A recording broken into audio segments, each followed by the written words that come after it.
ils doivent faire à peu près le travail des milieux excentriques. Et comme là, il n'y en a pas, ils doivent le faire. Donc. J'espère que la retourne va vite tourner. Nous sommes d'excellents skieurs, mais on peut être aussi de temps à autre de très très bons footballeurs. Jusqu'à minuit, c'est l'after-foot. Jean-Louis Tour. Avec Daniel Riolo et Pierre Ducrot, comme tous les lundis. Ils vont être sages. Nos drôles de dames. Bah oui, alors on a eu quelques plaintes la semaine dernière, ça parle trop les uns sur les autres, c'est inaudible, etc. Bon, On va être sages. nous on se régale, hein. Enfin, moi je me régale. Je dis plus rien. Non plus. Alors, Comme la semaine dernière. moi non plus, je dis plus rien ce soir. Comme sur la vidéo sur l'Allemagne. Ah oui, c'était T'as mythique. dit je me retire du débat, ça a duré 15 secondes. Je n'interviendrai pas Il est sur oublié. ce débat. Voilà. On n'a pas pu après, pendant 5 minutes, il est. Ils sont avec nous Intenable. donc. Simone Rovera pour l'Italie. Salut Simone, ciao, buonasera. Buonasera, bonsoir. Fred Hermel en Espagne. Salut Fred. Je voudrais rien dire, mais l'after était toujours très calme. C'est depuis que Pierre est là qui est un peu le bordel. Ouais, c'est pas pour dénoncer comme ça, mais hola chicos. C'est pas faux ce que tu dis. Hein. C'est vrai. Ouais, Il y a parce rien qu'avant, de causé. même Daniel, ça a Avant toujours été c'était un- très calme. Hein, ouais. Bah, surtout Daniel, il était calme. Pour moi, il fallait même le piquer un petit peu pour qu'il se réveille et tout. Et le fait d'avoir Pierre à ses côtés, je sais pas, t'as une mauvaise influence sur lui. Oh, je suis le Neymar de l'after. Non, t'inquiète, c'est toujours comme ça, Pierre. Ça fait 10 ans que c'est comme ça. T'inquiète. Ouais, non, je sais bien. Philippe Bah oui, Auclair je est vous avec écoute, nous. Néo. Salut Philippe en Angleterre. Salut Jean-Louis, salut à tous et à toutes. Et David Lorto, visiblement a des petits problèmes pour se connecter. Est-ce qu'il est avec Tu nous, l'as dit avec David? une voix chaleureuse, là, si des femmes écoutaient, je pense que C'était limite plus que David. chaleureux. Elles sont parties sous la douche sans rafraîchir. Non, elle porte plainte. Salut à tous Ah, et à toutes. Alors, messieurs, on va commencer. On allait commencer par l'avis tranché de Philippe en Angleterre, juste avant quand même. Est-ce que dans vos pays respectifs, on a parlé d'OM-PSG? Oh bah Et oui, si oui, de quelle absolument. façon? Ah bah attends, mais l'expulsion de Neymar, c'est ça. On a parlé énormément. Ah, j'ai Ah, vu vraiment. les tweets de Fred Hermel tomber, les je vous l'avais bien dit Mais non, tomber. mais, non, mais Neymar, On les a mais vus. tout simplement après mon petit avis personnel, je me permets. Ouais, vas-y, ouais. Neymar a vu comment dans le club, son club antérieur, le Barça, Messi faisait ce qu'il voulait. Il avait tous les pouvoirs. Et lui, c'est vrai qu'il est surtout venu pour l'argent à Paris, mais il est aussi venu parce qu'il a envie d'être le patron à Paris et qu'on lui passe tous ses caprices. Et donc il va être la star. Il était numéro 2, numéro 3, il a envie d'être la star. Et il s'étonne qu'à Paris, on le laisse pas faire tout ce qu'il veut, tirer tous les pénaltys, tous les coups francs, etc. Donc j'ai vu d'ailleurs l'avis de Daniel sur BFM TV, pardon. Ouais, Neymar, voilà, il pense qu'il est chez lui, qu'il peut faire tout ce qu'il veut, qu'il n'est pas obligé de jouer toujours très bien, qu'il peut jouer que pour sa gueule, etc. Donc ça fait partie du processus, donc moi ça m'étonne qu'à moitié. J'ai une On en a- une petite question, moi, Pierre, il a Fred. levé le doigt là du coup. Ouais, non, Moi, je suis très discipliné. Vas-y du coup. mon petit, je t'écoute. Voilà, merci maître Hermel. Une petite question. En Espagne, ça existe parfois que des. Alors, pas pour trouver une excuse au Paris Saint-Germain, hein, juste pour le problème de fond et sur le spectacle que peuvent offrir des matchs comme ça à haute intensité. Il y a des pelouses parfois qui sont volontairement laissées un peu plus hautes, pas arrosées quand le Barça se déplace. Bah, heureusement, ça fait C'est partie ça fait partie des Ah, tactiques. j'étais persuadé que non. T'as bah, bien tu fait de pas rigoles. demander ça à Philippe Auclair. Parce Ah, que mais là, à non, mon mais avis, c'est- il aurait non, mais rebondi. Philippe Auclair, en Angleterre, les pelouses ne ça poussent pas. paraît- l'exemple dernier, Rétafé qui a, par exemple, quand ils ont joué contre le Real il y a une semaine, Ouais. la pelouse, elle était un peu plus haute, elle était surtout très très sèche. Il n'y Voilà. a pas des gens pour dire que c'est pas bon pour le spectacle. Si, du côté du Barça, ils se plaignent souvent. Donc Ah oui. Xavi d'ailleurs, c'est souvent plein de ça. Par exemple, le Barça, le directeur sportif du Barça a accusé le Rétafé de la blessure de Dembélé, excusez-moi, Ah oui. de Dembélé, D'accord. en disant bah ouais la pelouse, etc. Non, heureusement, puisque l'entraîneur c'est vraiment un mec bien, je veux dire, il a expliqué que c'était plutôt le geste de Dembélé qui avait provoqué ça, que la pelouse n'avait rien à faire. Et d'ailleurs l'autre jour, les joueurs du Real se disent oh là là, elle est dure la pelouse, etc. Et en fait, comme c'est un grand gentleman et que c'est un mec qui connaît bien le foot, le porte-parole du Real Madrid, Emilio Butragueño, grand attaquant historique espagnol, a dit oui c'est vrai que c'était pas évident pour jouer, sauf que la passe disco sur le but de Ronaldo, si la pelouse avait été mouillée, ben peut-être que la balle il n'aurait pas pu Eh la oui. reprendre. Et Donc sur le finalement, fond, terrain, il est mieux pour les deux quoi. Sur le fond, pour le spectacle, toi, tu trouves ça normal que ça fasse partie de la tactique Ouais, des équipes bien sûr, plus tout à faibles fait. pour Bien le sûr. spectacle, ça pose pas de problème. De la même manière qu'il y a des équipes, par exemple, qui réduisent, puisqu'on sait très bien qu'un terrain de foot, c'est variable dans Oui. certaines mesures. Ouais. Il y a Dans des leur mesure, équipes ouais. de foot qui réduisent un petit peu parce que quand tu joues à domicile contre un Real ou un Barça qui vont te démonter Ouais. en contre sur des espaces, et ben parfois tu réduis un peu. Ça, tant c'est dans la légalité.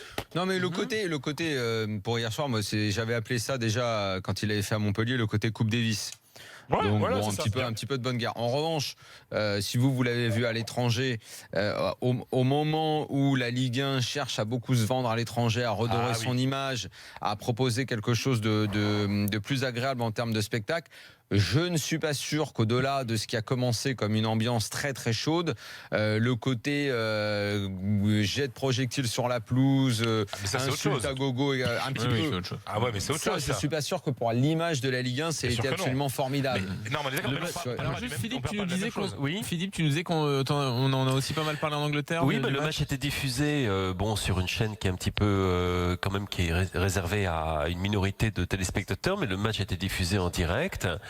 Moi ce matin j'ai pris part j'étais avec mes amis du Guardian pour notre traditionnel tour d'horizon avec ton copain Sidlow en particulier, Fred, et on a parlé assez longuement du match entre OM et PSG, et pas seulement d'ailleurs de l'expulsion de Neymar. On a parlé de Cavani, on a parlé le match, il y a toujours eu une aura un peu particulière autour de ce match à l'étranger, comme il y en a une en France. C'est pas nouveau. C'est un match qui a moins souffert, je dirais, de la période de presque aveugle de la Ligue 1 qu'on a vécue pendant assez longtemps ici, que les autres. Okay. Il y a toujours eu quand même cette et pour ce qui est des terrains en Angleterre, c'est vrai que les terrains sont en très bon état, mais par contre réduire les dimensions du terrain, Tony Pulis était un spécialiste à Stoke, et également le fait que tu t'arranges quand tu tonds le gazon pour que l'herbe soit un peu plus haute du côté des poteaux de corner, ce qui est également un coup à la Tony Pulis, c'est tout simplement pour que tu puisses balancer les longs ballons en avant et le ballon s'arrête avant de franchir la ligne. Et je n'invente rien, c'est ce qu'il faisait. Une petite information, l'audience, puisqu'il s'est diffusé sur beIN Espagne, la Ligue 1, et les audiences des matchs du PSG ont grimpé en flèche depuis l'arrivée de Neymar à Paris. Quoi. Ici, c'est normal, tout le monde a envie de voir ce qui va se passer pour Neymar. Certains vont dire pourvu qu'il réussisse, c'est que le Barça le regrette, et ce pro Barça disent pourvu que ce soit un échec, qu'on n'ait pas trop de regrets. Quoi. Voilà pour notre petit préambule au MPSG. On y va, premier avis tranché du soir, on va en Angleterre. Attends. La main de Thierry Henry, c'est pas la main du diable également ?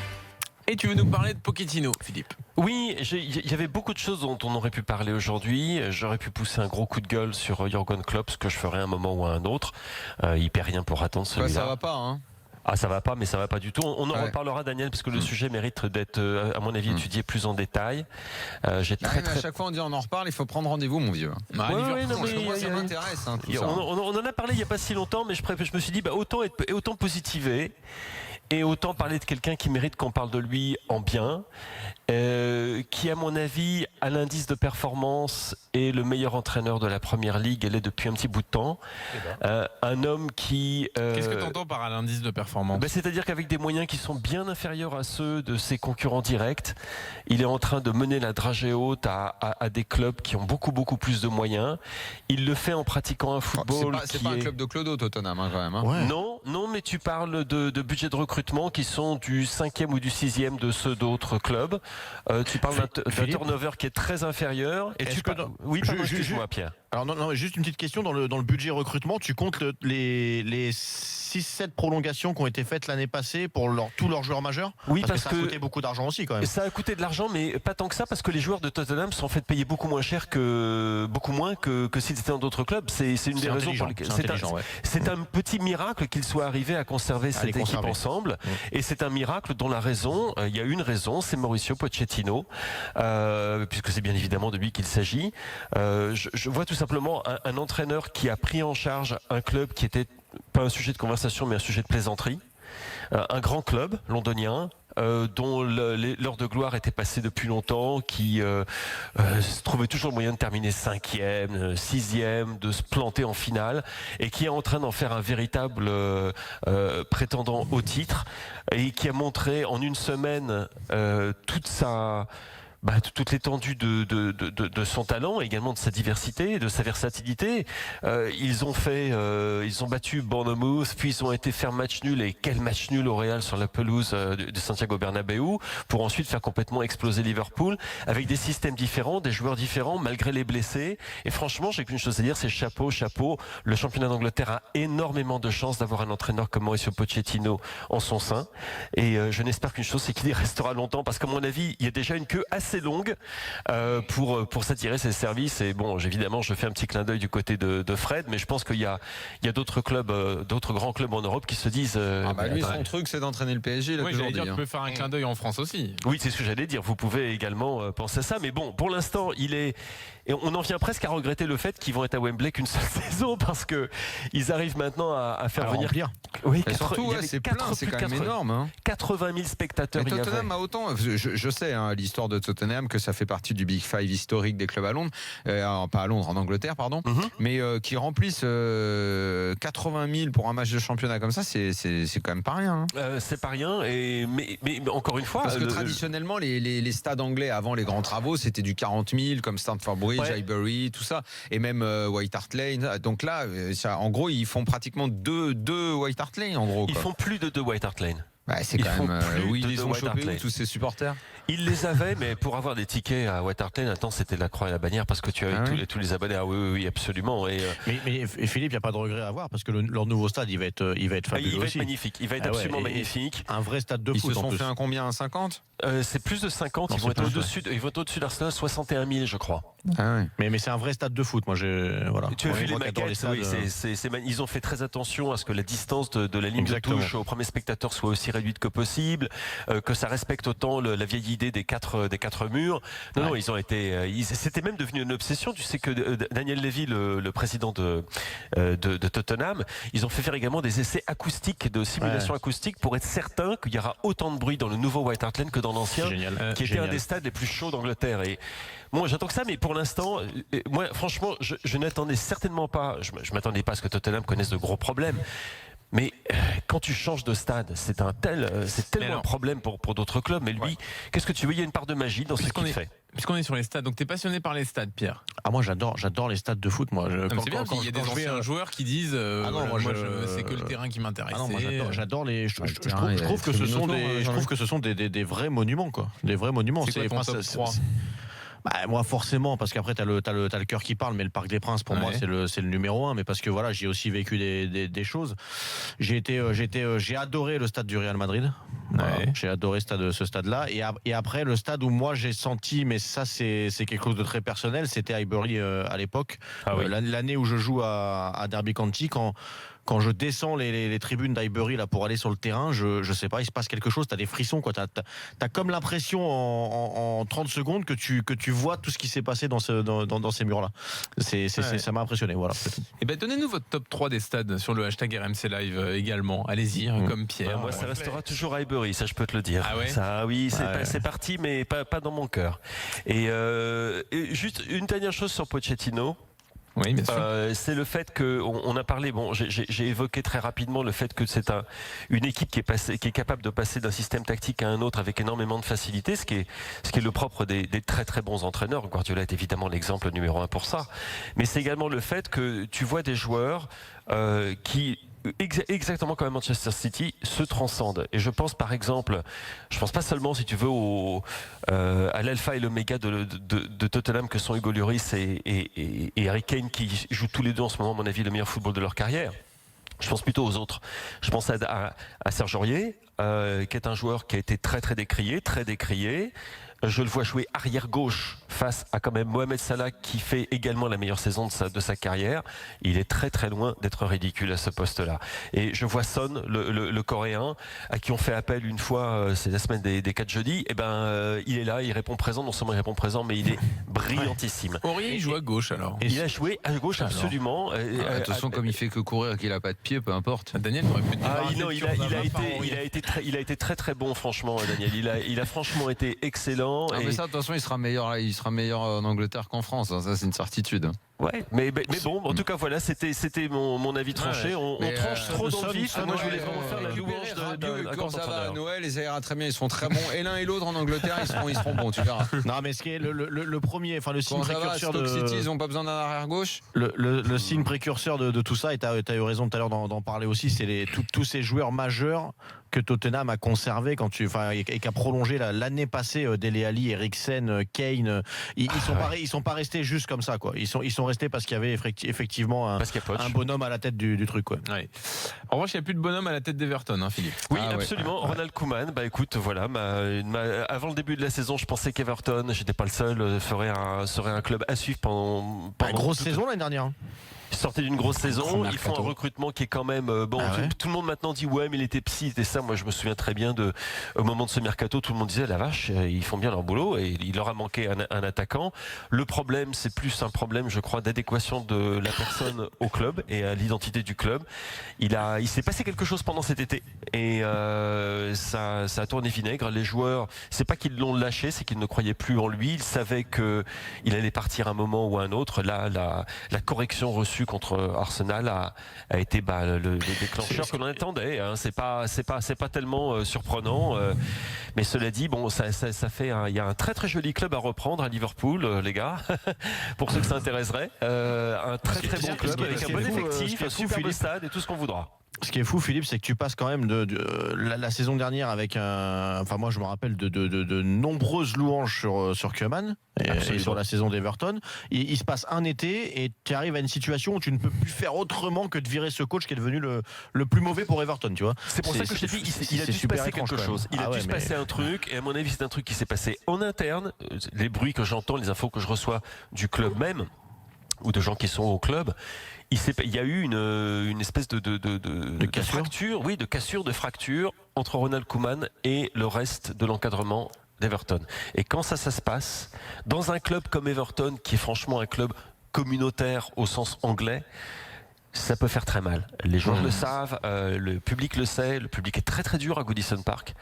Et Koeman a perdu et ses joueurs, et son staff, et le public. Et là, tu peux plus continuer. Mais bon, ils sont en ce moment en zone de relégation. Vous ne faites aucune inquiétude pour eux, s'ils vont ressortir très très vite.